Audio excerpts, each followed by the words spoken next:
Metabolic issue থেকে এই সমস্ত পেনগুলো আসে, কিন্তু আপনার ডাইজেশনকে ভালো করলেই মেটাবলিক ইমপ্রুভ হবে। ফাস্টিং করলেই পেনগুলো কমবে, এক্সারসাইজ করলে পেনগুলোতে হেল্প হয়। এক্সারসাইজ পেন কমে না, হেল্প হয়। কমে হলো গ্যাস্ট্রিক কমলে, ডাইজেশন ভালো করলে, মেক শিওর যে কোনো কনস্টিপেশন নাই। আর যদি অ্যাকিউট পেন হয়, যে আমার গাউট আসছে বা এমন পেন যায় না, সেটা হচ্ছে লিভার।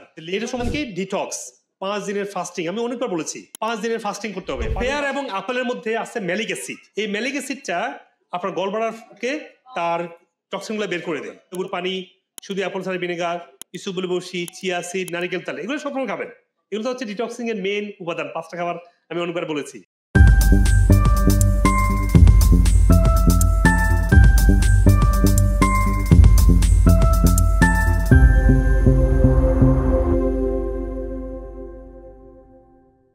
আমার ওই ব্যথা ব্যাক পেন হয়ে যায়, এখান থেকে আবার পিঠে আসে, পিঠের থেকে আবার ঘাটে, ঘাটের থেকে এখন হাঁটু থেকে আবার নিচের পায়ে গোটালি পর্যন্ত চলে গেছে। এখন তো আমার আলসার আছে, গ্যাস্ট্রিক, গ্যাস সব কিছু মিলে আমার ঘুম হয় না, এই ব্রেনে কাজ করতেছে না আর কি, কোনো কিছু স্মরণ রাখতে পারি না। ঠিক আছে, আচ্ছা ব্যথা আছে কার কার? দেখে হাতে যে কোনো ব্যথা আছে শরীরে, খেয়াল করছেন? ব্যথা কত মহামারী। একটা যদি দেখেন, উনি কিন্তু বলে ফেলছে যে আমার গ্যাস্ট্রিক আলসার আছে, আনসার পেয়ে গেছেন। মেটাবলিক ইস্যু থেকে এই সমস্ত পেনগুলো আসে। কারণ কি, যখন আপনি মেটাবলিক ইস্যু হবে, শরীর পুষ্টি অ্যাবজর্ব করতে পারছে না, তখনই জয়েন্ট যে লিগামেন্ট এবং ফ্লুইডগুলো ঠিকমতো তৈরি হয় না, বোনগুলো তার একটা অংশ তার ডিফেক্টিভ হয় বা রিজেনারেশন হয় না, তখন পেনগুলো হবে। তাহলে মেটাবলিক যে কোনো ইস্যুর জন্য আপনি খাবেন কি? নাফা খাবেন, তাই না? টেম্পোরারি খান, অসুবিধা নাই, নাও বলার দরকার নাই, খাবেন। কিন্তু নাফা is not the medicine for fixing.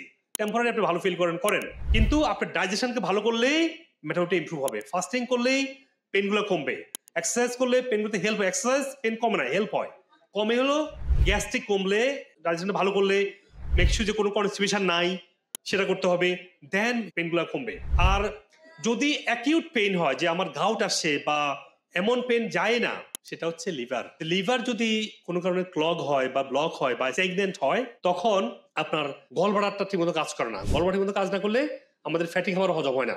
Liver গলব্লাডারের কারণে আপনাকে অ্যাকিউট পেনগুলো হয়, যে পেন যাচ্ছেই না, ওনার ক্ষেত্রে পেন যাচ্ছেই না, এটা হচ্ছে লিভার গলব্লাডার। এটা সম্বন্ধে ডিটক্স 5 দিনের ফাস্টিং, আমি অনেকবার বলেছি 5 দিনের ফাস্টিং করতে হবে। 5 দিনের ফাস্টিং কি করবেন? এই 5 দিন আপনারা এটা ভালো করে বুঝে নেবেন প্লিজ।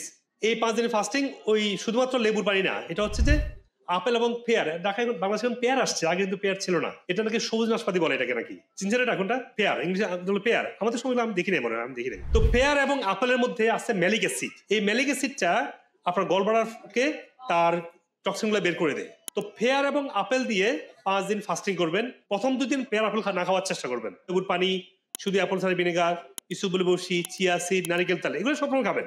এগুলো হচ্ছে ডিটক্সিং এর মেইন উপাদান। 5টা খাবার আমি অনেকবার বলেছি, তো এগুলো খাবেন।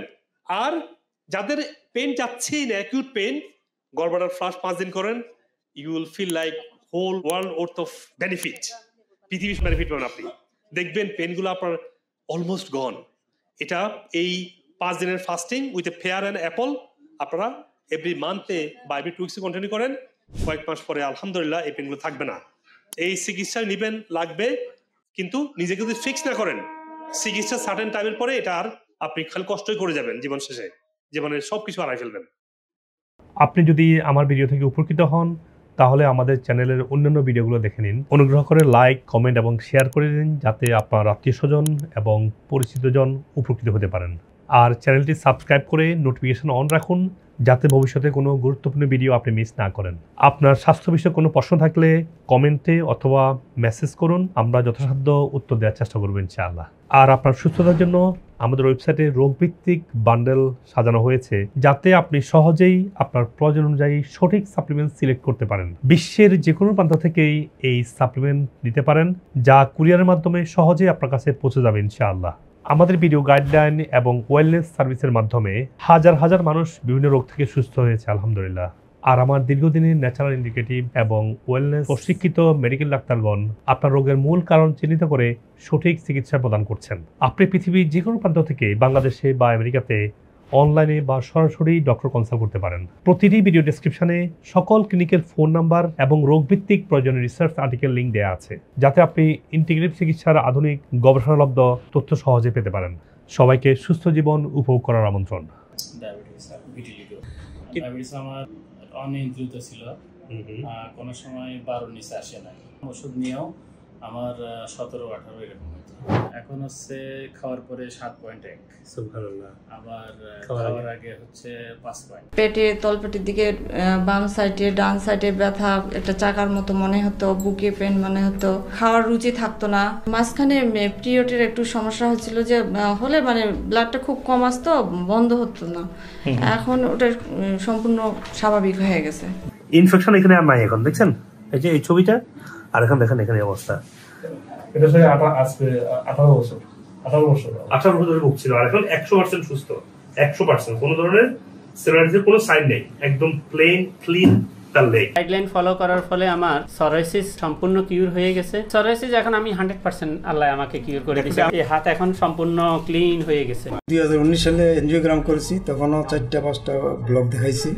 তারপরে আপনার এখানে আমি শরণাপন্ন হয়েছি আপনার ভিডিও দেখিয়া। এখন আপনার পরামর্শ এবং আপনার ওষুধ এগুলো খাই আমি থেরাপি দিয়েছি 3 মাস। ওইভাবে চলার পর এখন ইনশাল্লাহ আমি অনেকটা ইমপ্রুভ আছি। তখন আগে হাঁটতে পারতাম না, এখন আমি হাঁটতেও পারি। অনেক ব্যথা করতো, এই রুম থেকে ওরমে দৌড়াদৌড়ি করতাম, বমি করতাম, মানে অস্থির ভাবে আর কি। মানে আল্লাহর মধ্যে এখন একটু ব্যথা নেই। আমার পাইলসের সমস্যা ছিল, আমার ব্যাক পেইনও ছিল।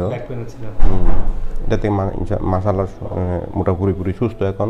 পুরোপুরি সুস্থ আলহামদুলিল্লাহ। এখানে আসার পর কিছু থেরাপি যেগুলা নিলাম, অনেকটুকুই ভালো লাগে। হাত উঠাতে পারি এখন, মানে অ্যাকচুয়ালি মুভ করতে পারি, যেটা যে আমি আর্ম গুলাকে মুভ করতে পারি। তখন পা হাঁটাটা ছিল অনেক চ্যালেঞ্জিং আমার জন্য। এখন একটু হাঁটতে পারি। আমার ফ্যাটি লিভার গ্রেড 3-তে ছিল। তো পরে আমি আবার ডাক্তারের কাছে যখন গেলাম, তখন উনি 2টা কম্পেয়ার করে বললেন যে এটা তো ইম্পসিবল, গ্রেড 3 থেকে লিভার নরমাল, এটা হয় কি করে। আমি বললাম যে আমার এই লাইফস্টাইল চেঞ্জিং থেকেই হয়েছে। কথা বলতে অনেক কষ্ট হতো, গলা ব্যথা ছিল। ডাক্তার এখানে আমার এন্ডোস্কোপি করলো গলায়, তো করার পরে উনি মানে অবাক, ওই ডাক্তার একেবারে অবাক দেখেছে, কি ব্যাপার, পলিপ নাই। তো আল্লাহর কাছে কোটি শুকরিয়া। মানে আমি হাঁটতে পারতাম না, আমার কোমর থেকে মনে হইতো যে কিছু নাই, আর সারাক্ষণ আমার বুকের ভিতরে মানে কাঁপতো।